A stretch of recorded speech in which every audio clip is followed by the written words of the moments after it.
ہم لوگ ان سے صرف امداد لیا کرتے تھے.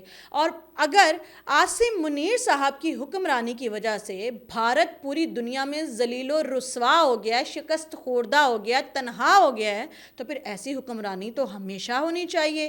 پاکستان کو اور کیا چاہیے کہ پوری دنیا میں بھارت سفارتی طور پہ تنہا ہو جائے, اور اس نے پاکستان کے خلاف جو دہشت گردی کا بیانیہ پھیلایا ہوا ہے وہ بیانیہ دنیا کے سامنے کھل کے آ جائے کہ اصل دہشت گرد پاکستان ہے. یہ تو پھر فیلڈ مارشل عاصم منیر نے پاکستان کے حق میں کام کر دیا. لیکن عمران خان صاحب کہتے ہیں کہ وہ ملک کی قربانی دیں گے, تو پہلی بات یہ تو جھوٹ ثابت ہوگی. اس کے بعد وہ کہتے ہیں کہ آرمی چیف فوج کی بدنامی کروا رہا ہے جیسا کہ یحییٰ خان نے کیا تھا. تو پاکستان کی 70-75 سالہ تاریخ گواہ ہے کہ پاکستان کی فوج کی پوری دنیا میں جتنی عزت آج ہے فیلڈ مارشل عاصم منیر صاحب کے رجیم میں, اتنی آج سے پہلی کبھی نہیں تھی.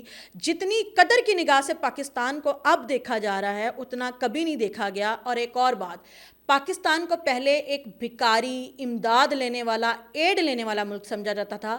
پہلی بار ایسا ہوا ہے کہ پاکستان نے میڈیٹر کا کردار ادا کیا ہے. پہلی بار ایسا ہوا ہے کہ فیلڈ مارشل عاصم منیر کے دور میں پاکستان جو ہے وہ اس جنوبی ایشیا کے خطے کا چودھری بن کے سامنے آیا ہے. وہ بھارت جو ہمیشہ سے جنوبی ایشیا کا چودھری بننے کا خواب دیکھتا رہا, اس خواب کو توڑا کس نے؟ فیلڈ مارشل عاصم منیر نے. پھر اس کے بعد عمران خان صاحب کہتے ہیں کہ اس وقت سینٹ, قومی اسمبلی, وزیر اعظم, صدر سب غیر قانونی ہیں. ایک جعلی آئینی عدالت بنا کر ہماری نشستیں کم کر دی گئی ہیں جو تاریخ میں کبھی نہیں ہوا. جناب علی, آپ کی یادداشت بڑی کمزور ہے. آئیں ذرا آپ کو 2018 میں لے کے جاتے ہیں جب آپ نے پاناما کا کیس کیا اور اقامہ میں ایک جمہوری لیڈر نواز شریف صاحب کو سیاست سے باہر کیا. کیوں؟ تاکہ آپ کو پلیٹ میں رکھ کے حکومت دی جا سکے. آپ کی عدالتوں نے ان کو نااہل قرار دیا اس کیس میں جو بنتا ہی نہیں تھا. آپ کے دور میں ہیلی کاپٹر اور ہوائی جہاز میں جہانگیر ترین کے ساتھ بیٹھ کے جو ہارس ٹریڈنگ کی گئی, جو اربوں خربوں میں سیاست دانوں کو خریدا اور بیچا گیا بھیڑ بکریوں کی طرح, کیا آپ وہ بھول گئے؟ 2018 کی جو ریگنگ تھی الیکشن میں, کیا آپ وہ بھول گئے کہ کس طریقے سے اس وقت کی اسٹیبلشمنٹ نے پولنگ سٹیشنز پہ کھڑے ہو کے اپنی نگاہوں کے سامنے نہ صرف الیکشن کے ووٹوں پہ ٹھپے لگوائے, بلکہ جو بھی مخالف جو ہے وہ اس پہ آواز بلند کرتا اس کو بھیڑ بکریوں کی طرح جیل میں بند کر دیا جاتا تھا. تو آپ کی یادداشت واپس لاتے ہیں, پھر آپ کہتے ہیں تاریخ میں کبھی ایسا نہیں ہوا, ایسا ہو چکا ہوا ہے. آپ کہتے ہیں کہ وہ آئینی عدالتیں ہیں جن میں انصاف ملنا چاہیے, آج وہاں عاصم منیر نے اپنے ذاتی نوکر بٹھا رکھے ہیں. تو وہ جو ثاقب نثار صاحب تھے وہ کون تھے جن کی آڈیو لیک منظر عام پہ آ چکی ہے, جس میں وہ اعتراف کر رہے ہیں کہ مجھے حکم دیا گیا ہے کہ نواز شریف کو آگے نہیں آنے دینا, اس کو ختم کرنا ہے, اس کو الیکشن سے پیچھے ہٹانا ہے. تو وہ پھر کیا تھا؟ کیا وہ آئینی عدالت تھی؟ کیا وہ ججز آپ کی مرضی پوری نہیں کر رہے تھے؟ اس کے بعد جی عمران خان صاحب کہتے ہیں کہ سکندر سلطان راجہ نے تاریخی الیکشن فراڈ کیا اور اسے توسیع دے کر اس دھاندلی کو تحفظ دیا گیا ہے. ہائے معصوم عمران خان, ہائے معصوم یوتھیے, آپ لوگ ذرا اگر یاد کریں تو 2018 میں اس سے بڑھ کے یہ ہو چکا ہے. تب تو تمام سیاسی جماعتیں, People's Party, J U I, P M L N, ان تمام سیاسی پارٹیوں کو کھڈے لائن لگایا گیا صرف عمران خان صاحب کو حکومت دینے کے لیے. اسلام آباد ہائی کورٹ کا جج 7 ماہ سے میری اپیلیں نہیں سن رہا کیونکہ اسے بھی ہدایات عاصم منیر سے مل رہی ہیں. اس وقت ملک میں عاصم منیر کا قانون ہے جیسے یہ ملک اس کی ذاتی ملکیت ہو. ملک میں عدلیہ, ادارے اور جمہوریت کو منظم طریقے سے تباہ کیا گیا. میں صدقے جاواں, یہ کہہ بھی کون رہا ہے؟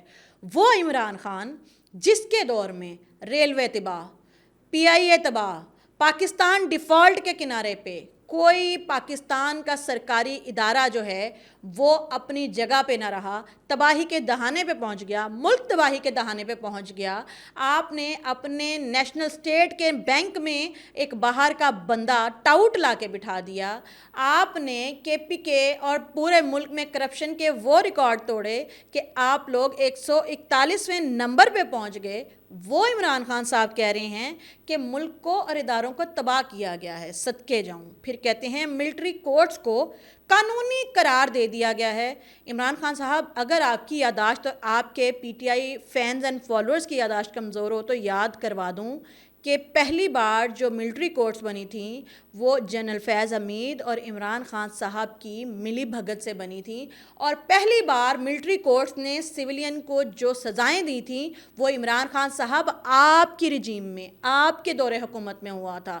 یہ اگر گناہ ہے تو اس گناہ کی ابتدا آپ نے کی ہے، اور اگر یہ حقیقت تھی تب تو پھر یہ اب بھی حقیقت ہے اور یہ اب بھی درست ہے۔ اس کے بعد عمران خان صاحب کہتے ہیں کہ میری اہلیہ بشریٰ بی بی کو بطور ہتھیار استعمال کر کے مجھے توڑنے کی کوشش کی جا رہی ہے، لیکن میں واضح کر دوں میں مر جاؤں گا مگر میں عاصم منیر کی بادشاہت کو کبھی تسلیم نہیں کروں گا۔